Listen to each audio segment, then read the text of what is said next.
All right, welcome back to our series on famous Black History Month cases of Harris County, Texas. This is case number 6, our final case, and it's a doubleheader. The case of Nellie Norris versus William Birch and Williams, 1836 to 1838, and Nellie Norris, a free person of color, versus George Stevens et al., cause number 276, 1840. Did you know that in 1830s Houston, a freed woman had to fight the justice system twice just to stay free? This is the incredible, largely forgotten story of Nellie Norris. These records were recently pulled from the Harris County District Clerk's archives, and it's like an archaeological dig into the life of a woman who refused to be re-enslaved. Nellie was born into slavery around 1799, likely in Tennessee. In 1825, her owner John Mary officially freed her in Memphis. He even wrote a declaration saying he did it of his own free will and accord. They moved to Texas together in 1832, but when Mary died in 1836, the administrator of his estate, William Birch, claimed Nellie and her 2 children were property of the estate, and he tried to take their freedom back to pay off the debts of the estate. So, Nellie didn't back down. She hired one of the most influential legal minds in the Republic, Colonel William Fairfax Gray. To understand why this matters, you have to know who Gray was. He was a veteran of the War of 1812 and a lawyer from Virginia who arrived in Texas just as the Revolution was exploding.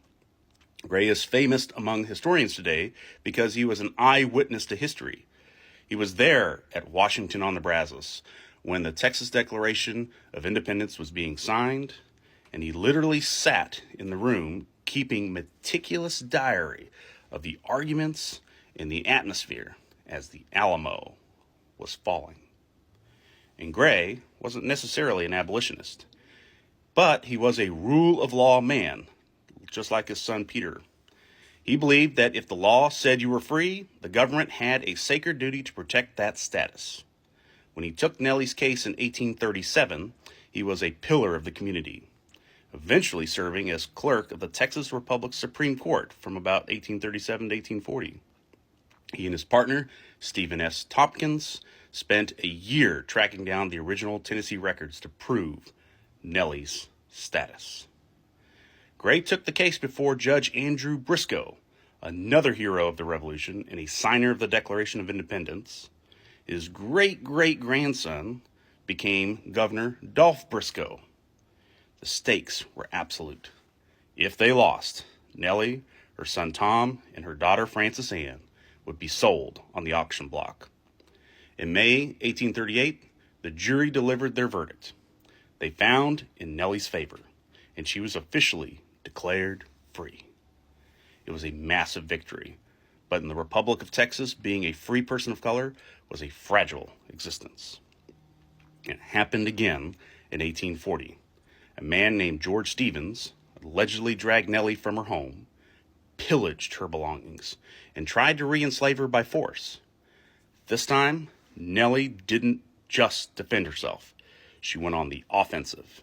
She sued Stevens for $5,000 in damages, a massive sum in that time, and she was using the legal system as both a shield and a sword.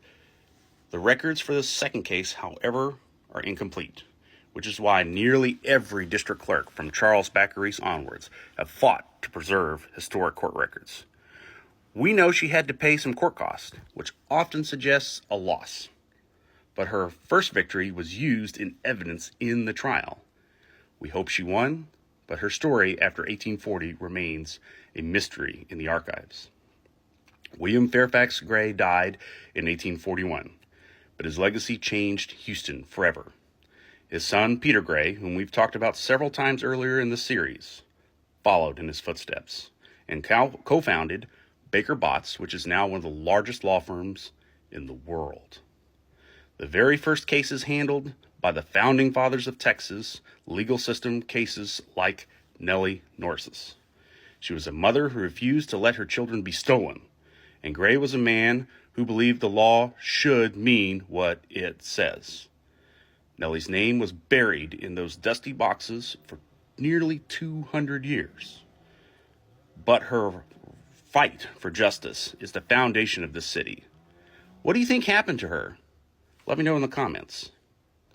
All right, that's it. Thank you for watching our series on historic cases for Black History Month in Harris County, and I'll see you at the courthouse.